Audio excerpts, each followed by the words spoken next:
You're listening to Mrugashira, a podcast for PR and communication folks.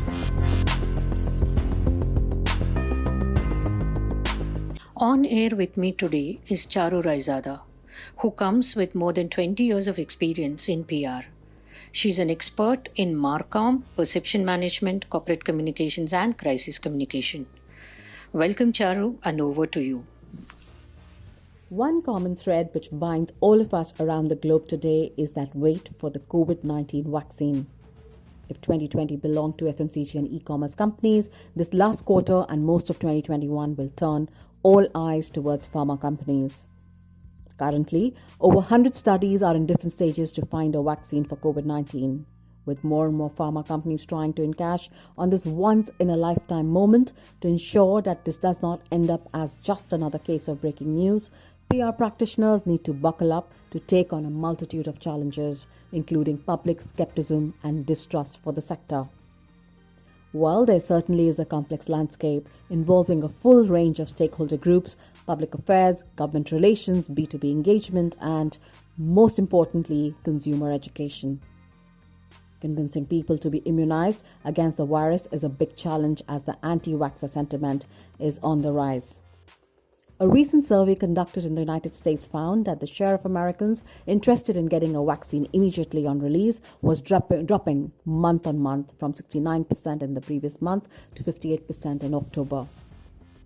It was shaking to see a high percentage of skepticism amongst healthcare workers as well for the vaccine. Since consumers make decisions based on a lot of inputs, our task as communicators demands from us robust educational and awareness programs with the end objective of seeking endorsements from all stakeholders. We need to gain confidence from doctors and healthcare workers. We need to take an approach that rallies the people to science again and respect science. Our strategy needs to help break barriers to get support from the government and health agencies.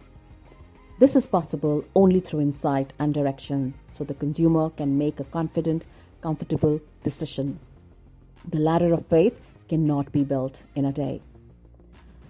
The problem does not end here. Moderna, Pfizer, AstraZeneca, and many more soon-to-be-announced names clearly show that the scientists have outdone themselves. But with so many vaccines that may be soon available, people will have a hard time deciding which one to get and could end up choosing none. The paralysis of choice is a well-known phenomenon in behavioral economics. Challenging times for us communicators as we rise to the challenge to bring about behavior change. I'm Charu Raizada. Keep listening to Mrugashira, a weekly podcast for PR communications professionals. While COVID has unquestionably taken the toll on the PR and communications industry, 2021 promises to be an year of unparalleled growth. In the months gone by, about 62% PR firms have experienced delayed or cancelled campaigns and a loss of earnings by 46%. But growth is expected in the coming months as more and more companies are paying increased attention to corporate purpose. While PR firms are ramping up successfully to address clients' digital needs, clients too are more open towards using PR to lead non-traditional services. The forecast for 2021 indicates a gravitas towards social media community management, multimedia content creation, and influencer marketing. No surprises there. Growth is also expected to come from strategic counseling, corporate repetition, and purpose in CSR. It is interesting to see an enhanced focus on research, insights, and planning, followed by analytics. In terms of sectoral growth, IT and technology tops the charts, closely followed by healthcare. And in India, we already see PR firms working towards making a mark in these two sectors. Other sectors which promise to bring in growth include financial and professional services, consumer products, public sector, and food and beverage. The report also touches upon some pressing issues which we collectively as an industry need to address, that of workforce diversity, gender pay gap, and mental health. That's from me. For the detailed report, download your copy from icopr.com.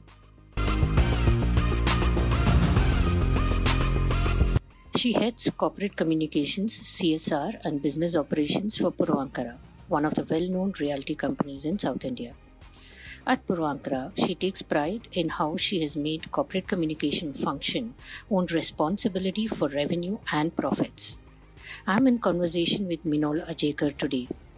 We discuss how corporate communication function can earn respectability and a seat at the board.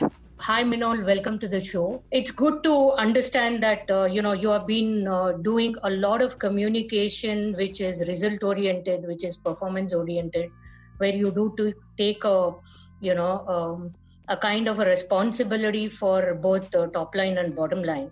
So I just want to understand, how did it all begin, and how were you able to demonstrate that the communication function helps in increasing revenue and profitability consistently? Rather, the question you asked me is really interesting because many people have asked me this question because I have a unique combination and I have a unique role that I play in my organization. I actually work solely in operations because my background is of an analyst, but because I work directly with the executive team, a lot of the executive communication, especially investor relations, had got to do with me.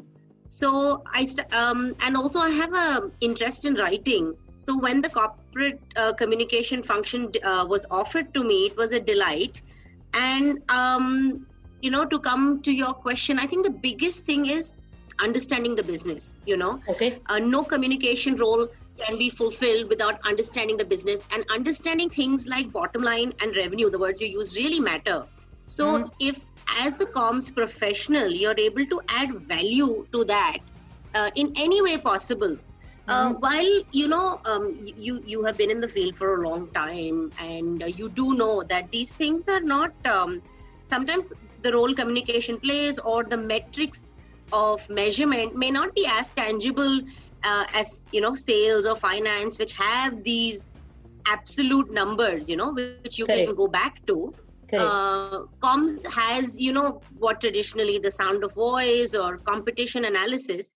Let me give you a small example, if you may, a real life one that actually happened with us, and that actually really ratified the position of communications across the company. We were launching a new product, and it was in a new market. So obviously we had a press launch, and we spoke about the product. Our executive team was there. This was this was on Tuesday or a Wednesday, if memory serves me. And the product was going live on a Saturday. We had a full front page cover advertisement, on Saturday, explaining the product, so on and so forth, introducing ourselves to the new market. All our contact details were at the bottom.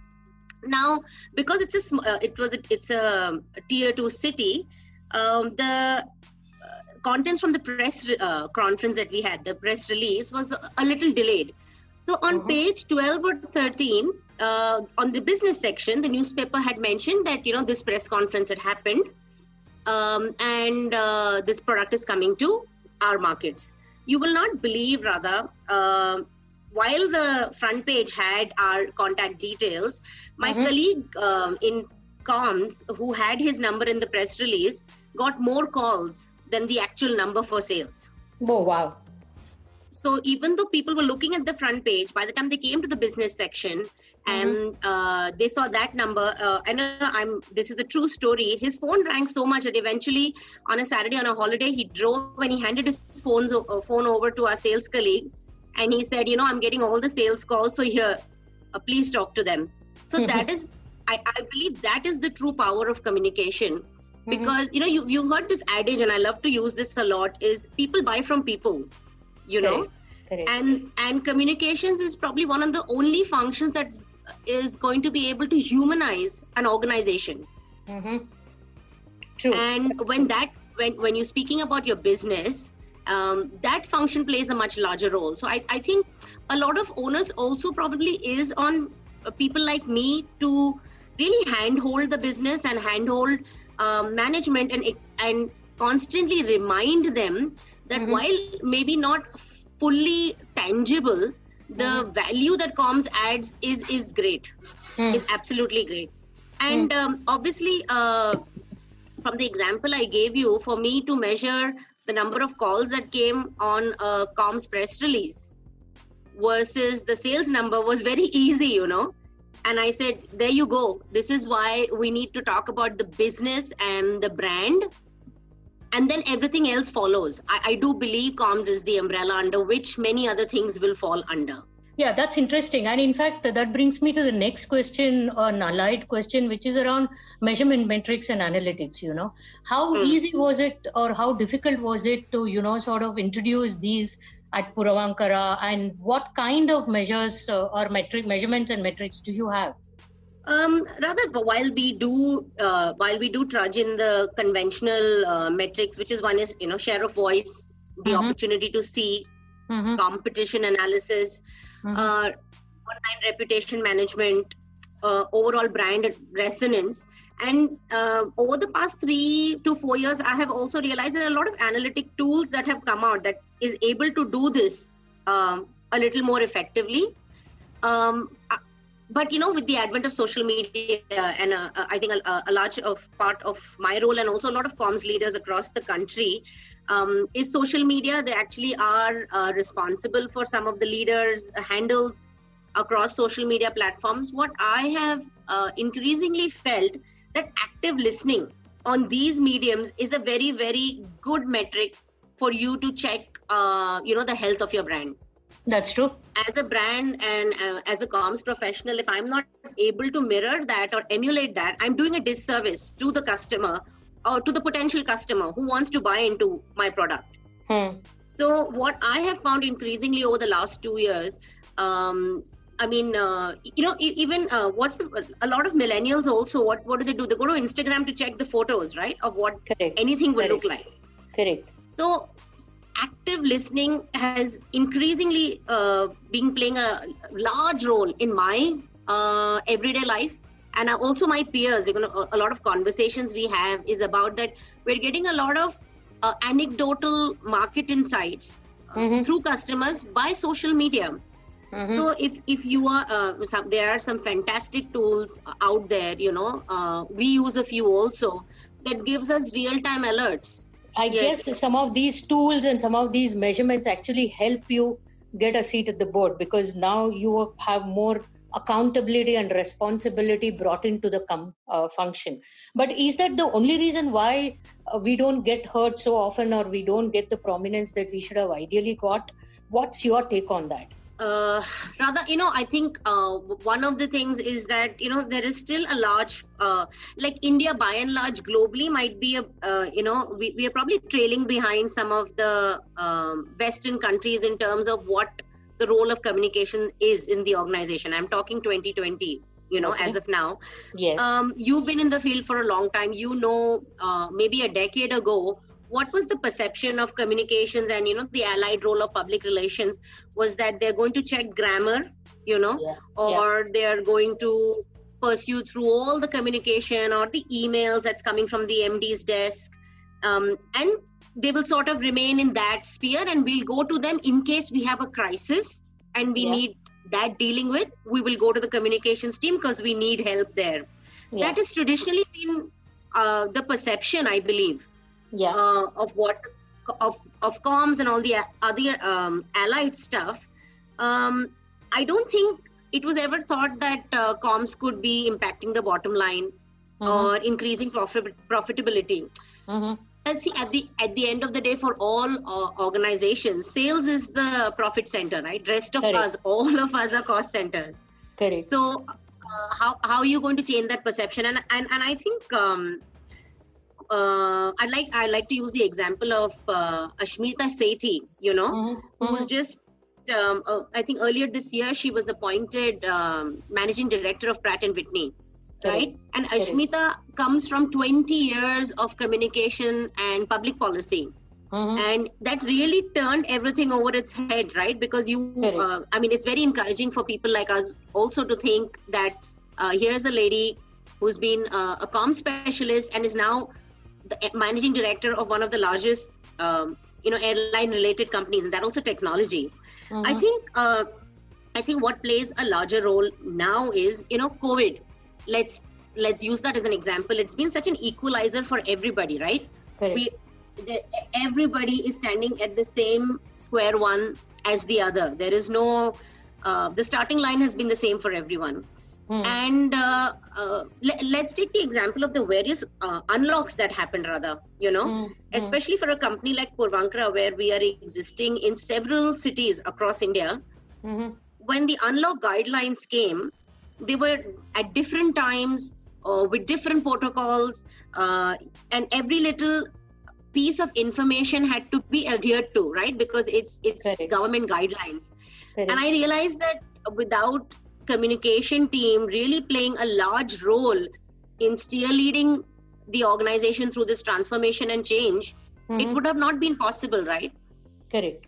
Absolutely. It would have not been possible at all, not just for my company, but for all organizations across. Because what have we been doing from May till now is we've been keeping a ear on the ground and Correct. ensuring that every new piece of information that is there gets assimilated and also gets understood by everyone in the organization. So I think for my peers or even for people starting new in the sector right now, this is a great opportunity for us to flex our muscles, for us to show that it's not that we deserve a seat at the table. We should have a seat at the table because the organization needs us more now. Absolutely. Absolutely. I have one last question to ask you, Minol, in terms of what will be that one message that you want to give to, fellow professionals and colleagues in the ecosystem in terms of how they can be more accountable and how they can be more prominent in their respective organizations. Okay, let me just tie this into the entire conversation that we've been having so far. One of the biggest I think hurdles that comms professionals face is to exhibit how are they impacting profitability for the organization, right? Correct. And then I think one of the big things, there are a couple of messages here, so bear with me. One of the big things is we need to really start understanding that as comms professionals, we are the brand custodians. Yes. We are the wall of reputation management. We are the first line of defense, or we are the first people that the customer or the external environment is going to come in touch with, Yes. Yes. When people want to look into your brand or your company, they're Googling you, right? So when they're Googling you, they're not looking at your advertisements, they're not looking at your marketing collaterals, they are looking at who you are. People buy from people. That's why, I like to say that. So as comms professionals, what are we doing? We are interacting with people, right? We are telling them about our business. We are telling them about our product. We are exhibiting our company culture. We are celebrating when we win awards. No, we are telling people that it's the brand that you are buying into, not just a product. It is a beginning of a relationship, right? So it's listening and it's speaking, but listening first. I cannot stress this enough. It's listening first.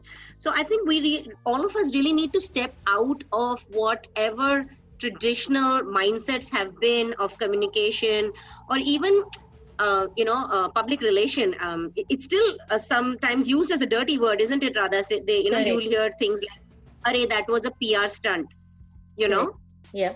And I think we really need to step out of that mindset, because a PR stunt is just that. It's duplicity. It's not reality.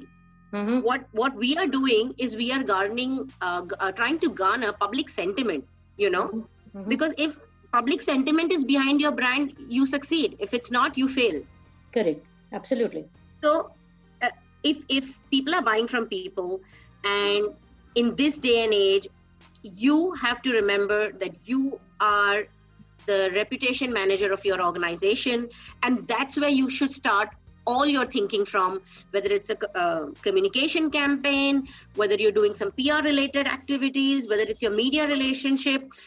All of us need to start stepping out of our boxes and start redefining ourselves as brand custodians. And I think that's when we will win. Something that Bill Gates once said in an interview many, many years ago. He said that if he was down to his last dollar, he would spend it on public relations. Yes. So yes. I think if we can all remember that. Once again, thank you for having me, Radha. That's a very nice message to end with, that, we should strive to be brand custodians and not just, people who carry the message and vehicle Absolutely. message as such. Thanks, Minol. Thanks a lot for your time. It was good talking to you. Tune in next week for another episode of Mrugashira. Adios.